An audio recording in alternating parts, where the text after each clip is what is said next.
Nagaan nagaa caaluu nagaan waaqayyoo fi araarri waaqayyoo inni dhumaa fi darban qabne isiniif haa baay'atu. Jaalatamoodhaa fi kabajamoo hordoftoota yuutuubii waldaa eekumsaa hunduma keessaniif nagaan fi araarri gooftaa inni dhumaa fi darban qabne isiniif haa baay'atu. Akkam nagaa jirtu? Ani gooftaaf galanni haa ta'u. Nagaa guutuu irraa afaan qaba. Waaqasa nagaa nuu baay'iseef galanni guddaan haa ta'u. Obboloonni keenya kallattii hundumaan yuutuubii waldaa eekumsaa jajjabeessaa kan jirtanu gooftaan baraa fi jireenya keessan haa eebbisu. Eebbifamaa ulfaadhaa kabajamaa isiniin jecha obboloonni haarawaa gara yuutuubii keenya dhuftan sabiskiraayib gochuudhaan maatii keenya ta'a isiniin jenna. Waaqayyo baraa fi jireenya keessan haa eebbisu. Karaa yuutuubii waldaa eekumsaa kan darbu sagalee waaqayyoo isa jiraata wangeela dhugaa isa ta'e kana qofatu lallabama. Waaqa isaa akkasitti nu gargaaree kallattii hundumatti yeroof sa'aatii kana nuuf laateef galanni guddaan haa ta'u. Eebbifamaa isiniin jecha egaati waldaan eekumsaa hojii babbareedaa hojjechaa akkuma jiru ammas immoo gara fuulduraatti waaqayyo nu gargaara. Eebbifamaa isiniin jedha. Waaqayyoof galanni haa ta'u. Egaa sabiskiraayib gochuun hin dagatinaa, laayik sheer godhaa hiriyoota keessaniif qooda hojii waaqayyoo keessaa qooda qabaadhaa isiniin jedha. Ani obboleettii keessan Masii Yaadateen jedhama. Waaqayyoof galanni haa ta'u. Yeroo kanatti immoo qabadhee gidduu keessanitti kanan argamuun walaloodhaan waaqayyoof galanni haa ta'u jecha. Mata dureen walaloo koos akkas jedha. Mee nuuf kenni gooftaa garaa siin sodaatu, jecha kee dhaga'ee karrommee oollatu jetti. Egaan waaqayyoon sodaachuun waan salphaa miti. Namni waaqayyoon sodaatu cubburraa fagaata. Namni waaqayyoon sodaatu abboommisaaf bula. Kanaaf waaqayyoon sodaachuun waan hundumaa caala. Sagaleen waaqayyoos akkas jedha. Macaafa fakkeenyaa boqonnaa 1:7 gaafa dubbatu. Waaqayyoon sodaachuun jalqaba ogummaati. Gowwoonni garuu ogummaa fi barsiisaa hin tuffatu jedha. Egaa sagaleen waaqayyootis waaqayyoon sodaachuun waan hundumarra akka caalu nu abbooma. Kanaaf gooftaan araara isaaf ayyaana isaa nuu baay'isee garaa isaan sodaatu nuuf haa laatu. Eebbifamaa kabajamaa jecha waaqayyo isin haa eebbisu. Turtii gaarii naaf qabaadhaa walaloo koo faana.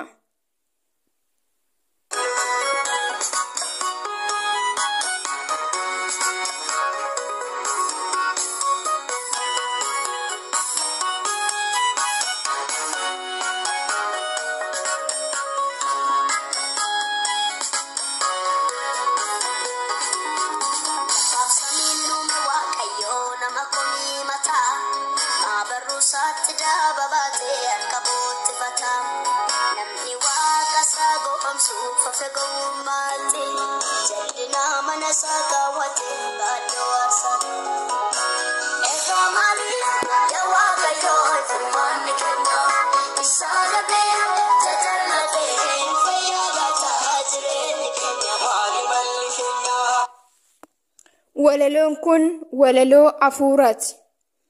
Walaloon walaleessaa qalbiidhaan na caqasa. Mata dureen isaa akkas jedha. Mee nuuf kenni gooftaa garaa siin sodaatu. Turtii gaarii naaf qabaadhaa walaloo koo faana. Mee nuuf kenni gooftaa garaa siin sodaatu, jecha kee dhaga'ee karrommee oollatu.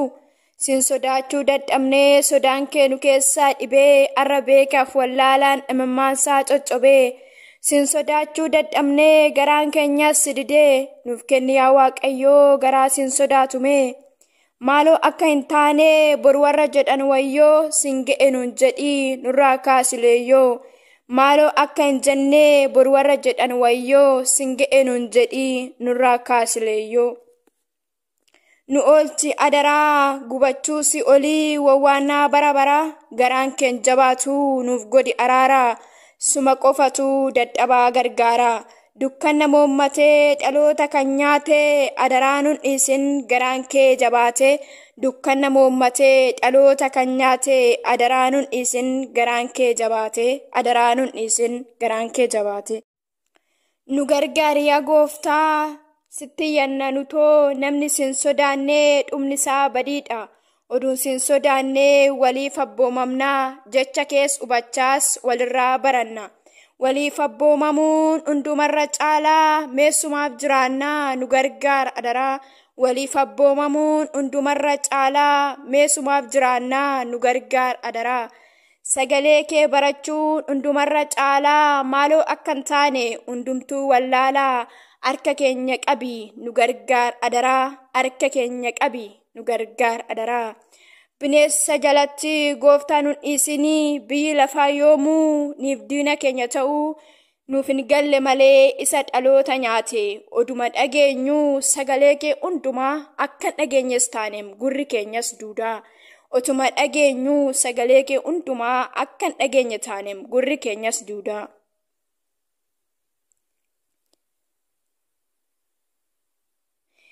Yaa Waaqayyo gooftaa hundumaa dandeessaa ati nu gargaarii badii bara baraa jalaa nu baraari sagaleen kee akkuma dubbatu gatiin cubbamootaa du'aadhaan kan hundaa hubatu sagaleen kee akkuma dubbatu gatiin cubbamootaa du'aadhaan kan hundaa hubatu fakkeechinee darbuuf hunduun ariifannaa akka asii miti inni achiidha miijana gooftaatiin hunduun ilaalama ibidda isaatiinis qoramee madaalama. Miijana gooftaatiin hunduun ilaalama ibidda isaatiinis qoramee madaalama ibidda isaatiinis qoramee madaalama.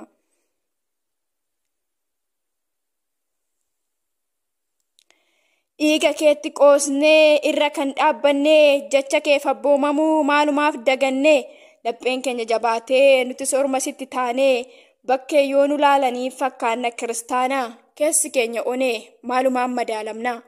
Bakkee yoo nu laalaniif fakkaanna kiristaanaam keessi keenya onee maalumaan madaalamna. Oduu fakkeechinuu asiif achi fiigaa akka nutti hin dhumne barri kun adaraa warra dammaqanii sin eeggatanii nu taasisi adaraa akka durboota shananii warra dammaqanii sin eeggatanii nu taasisi adaraa akka durboota shananii.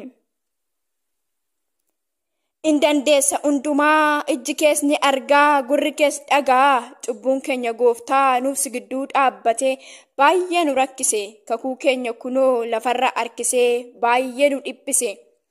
In dandeessa hundumaa ijji kees ni argaa gurri kees dhagaa cubbuun keenya gooftaa nuuf si gidduu dhaabbate baay'ee nu rakkise kakuu keenya kunoo lafarra harkisee baay'ee nu dhiphise ati nurraa kaasii isa nu boochise. Ati nurraa kaasii isa nu boochise walaloon kiyyarree asumaan xumuraa ayyaana waaqayyoo keessa anaaf turaa waan na dhaggeeffataniif guddaa galatoomaa eebbifamaa gooftaan bara keessanaa eebbisu sheer godhaa hiriyoota keessaniif qooda isinin jennaa turtii gaarii eebbifamaa sagantaa biraan hanga walitti deebinutti nagaan naa turaa.